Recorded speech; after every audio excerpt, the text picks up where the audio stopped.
Welcome to the deep dive. Today we're jumping into the cockpit, so to speak, for a look at the amazing history of EAA AirVenture Oshkosh. The world's greatest aviation celebration. That's right. We've got some great sources here that really track its journey from, well, pretty humble beginnings right up to the global powerhouse it is now. Yeah, it's quite a story. And this deep dive is really for anyone who's curious about how major events like this get started, how they evolve, and really what makes them tick. We're aiming to cover it all without getting bogged down. And what strikes you immediately looking at the history is just the sheer scale of change, how something so small became the event on the international aviation scene. It's pretty remarkable. Okay, so let's rewind back to the start. 1953, the Experimental Aircraft Association, EAA, gets founded by Paul Poberezny. Right. And that same year, the first fly-in happens. But it wasn't anything like the Oshkosh we know today, was it? Oh, not even close. That very first one, September 53, was actually just a small part of the Milwaukee Air Pageant. Over at what was then Wright-Curtiss Field, it's Timmerman Field now. So really small scale. Tiny. You're talking maybe a handful of home-built planes, some modified ones, and the records show fewer than 150 people actually registered as visitors. Wow. That puts the current event in perspective. It really does. But, even back then, the core idea was there. People passionate about building and flying, sharing that passion. So that small gathering obviously sparked something. It sounds like it grew pretty fast. It did, yeah. Very quickly.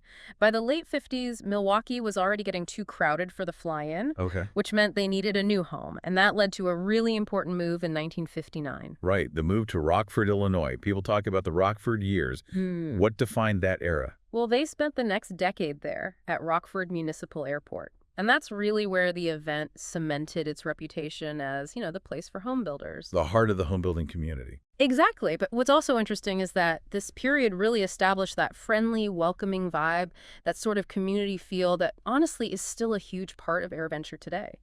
People weren't just showing planes, they were sharing tips, helping each other out. More than just an air show then? Like a real convention, a meeting of minds? Absolutely. But it wasn't just home builds for long either. During those Rockford years, you started seeing more variety.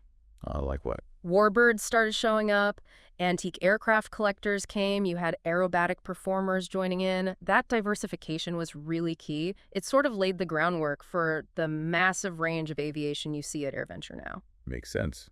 Broadening the appeal. But just like in Milwaukee, history repeated itself.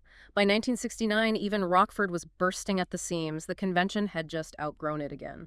So time for another move.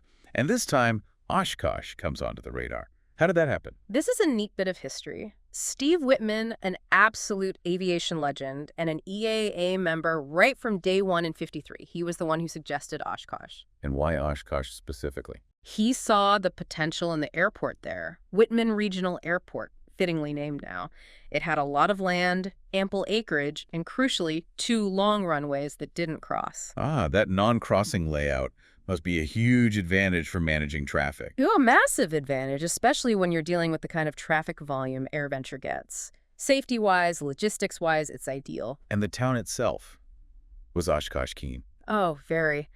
The city officials could see the huge economic potential, bringing in that many people every year. It was a big deal. So the EAA board approved the move in late '69. But moving an established growing event, that must have been a challenge. Did they have the facilities ready in Oshkosh? That's the amazing part. No, they didn't. There was no convention site, no infrastructure to speak of. So how did they pull it off? This is where the EAA volunteer spirit really shines. That network just mobilized. Incredibly, in about 6 months, volunteers built the basic site needed to host the fly-in. 6 months. From basically nothing. Pretty much. It's an incredible testament to that volunteer dedication. And that same spirit, it's still the backbone of the event. Thousands of volunteers make it happen every single year. It's quite something. That really is inspiring. So 1970, they land in Oshkosh. And I guess the growth just continued. It exploded. The 70s and 80s saw just phenomenal growth. Attendance numbers shot up way into the 6 figures. It became, without doubt, the top sport aviation event globally. And eventually it got a new name to reflect that status. Exactly. In 1998, they officially renamed it EAA AirVenture Oshkosh. It better captured the sheer scope and the international draw it had developed. And it truly is global now. Oh, absolutely. You get everyone there, government officials, CEOs from major aerospace companies, hundreds of thousands of enthusiasts from literally all over the world. It covers everything in aviation. Vintage planes, warbirds, home-built, ultralights, the latest tech, you name it. How many planes typically show up? Around 10,000 aircraft fly in for the event each year, converging on Whitman Regional and nearby airports. It's aviation overload in the best possible way.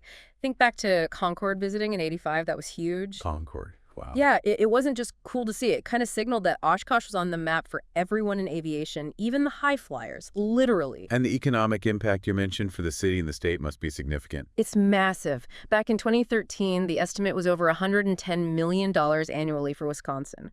And just recently, for the 2024 event, the impact on the five-county area around Oshkosh was pegged at around $170 million. $170 million. That's a serious boost. Definitely a major economic driver for the state. Let's talk about some recent highlights. Those 2024 numbers you mentioned sound pretty staggering. They really were. 2024 set an attendance record, roughly 686,000 visitors. Just think about that number. It really shows the event's massive appeal. Incredible. And the aircraft numbers. You said over 10,000 arrivals? That's right.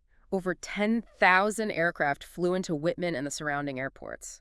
And the action at Whitman itself was intense. Get this.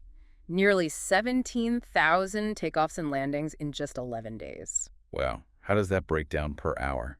When the airport was open and running, it averaged about 113 operations takeoffs or landings every hour. It's one of the busiest air traffic control operations anywhere in the world during that week. Unbelievable coordination. Yeah. And the variety of planes actually on the grounds. Equally impressive. In 2024, they had 2,846 registered show planes. That includes, vintage restorations, home-built, warbirds, ultralights, aerobatic aircraft, seaplanes, helicopters, even hot air balloons. The whole gamut. It's not just about the flying, though, is it? The whole ground scene. The camping. That's a big part of the experience. Oh, huge. Camp Scholar and the aircraft camping areas are legendary. In 2024, there were over 15,000 campsites booked, hosting more than 40,000 people. It basically becomes a temporary city centered on aviation. A city of aviation fans. Exactly. And remember those volunteers we talked about. Nearly 6,000 of them contributed over 250,000 hours in 2024 alone. That community effort is just vital. Mind-blowing dedication. What about the industry side, the learning opportunities? Yeah, it's a major hub for that too. 2024 saw a record 861 commercial exhibitors companies showing off the latest products and services. And for learning, there were over 1,600 sessions, forums, workshops, presentations on just about any aviation topic you can imagine. And the international crowd keeps growing. It does. They registered over 2,500 attendees from 98 different countries in 2024, another record. And that's just the ones who officially registered internationally. The actual number is probably higher. It really is the world's meeting place for aviation. Now, our sources also picked out some specific aircraft that really stand out in AirVenture's history, planes that made a big mark. Yeah, some really iconic ones, like maybe not flashy, but the Corbin Baby Ace was so important early on. How so? Well, it was featured in Mechanics Illustrated, and it kind of democratized home building. It made the idea of building your own plane seem achievable for the average person, which was right in line with Paul Poberezny's vision for EAA. It really fueled that early growth. Making it accessible. That makes sense. Then you fast forward a bit to the late 70s, early 80s, and Burt Rutan's Vervies was just everywhere in the home-built parking. It was such a distinctive design, really represented that wave of innovation in composite aircraft. Right, the canard design. Very futuristic at the time. Totally.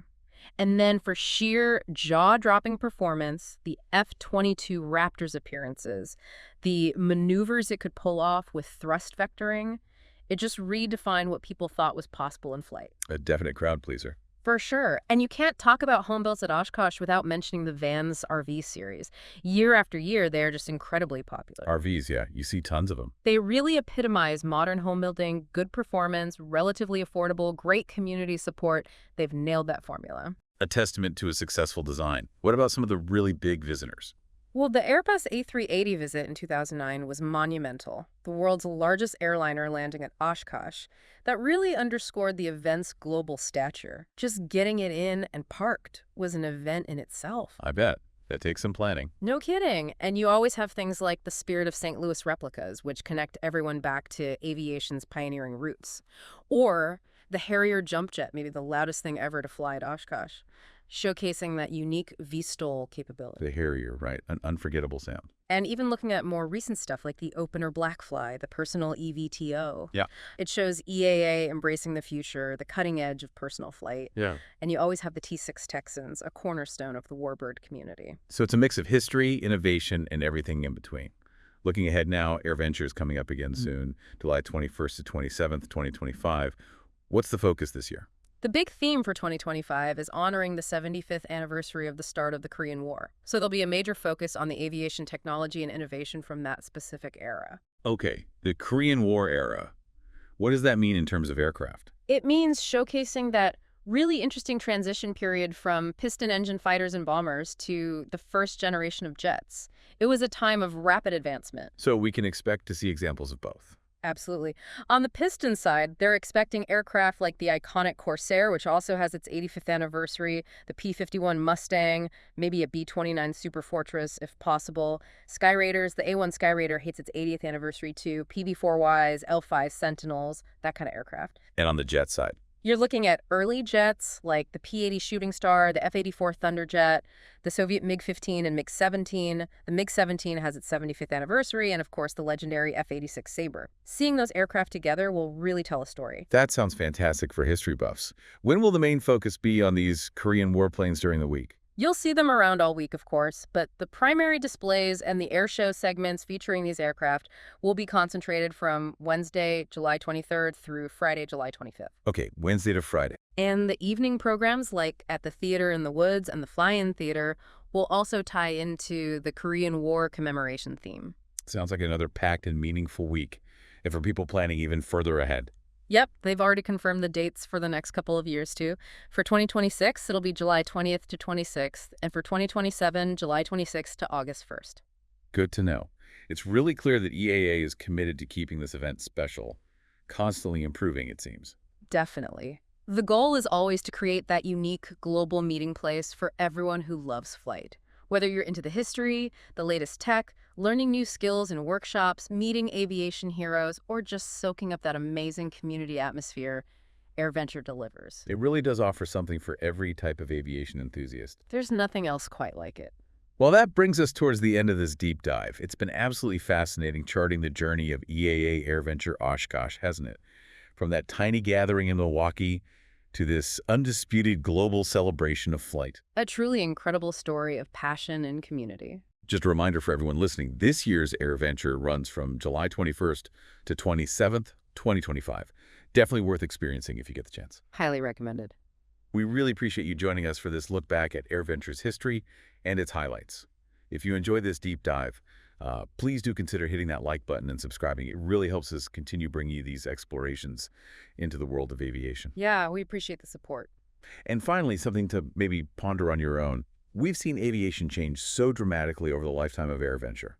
Think you had another, say, 70 years? What might AirVenture look like then? What kind of futuristic aircraft or technologies will be the stars of the show? What milestones will they be celebrating? Makes you wonder, doesn't it?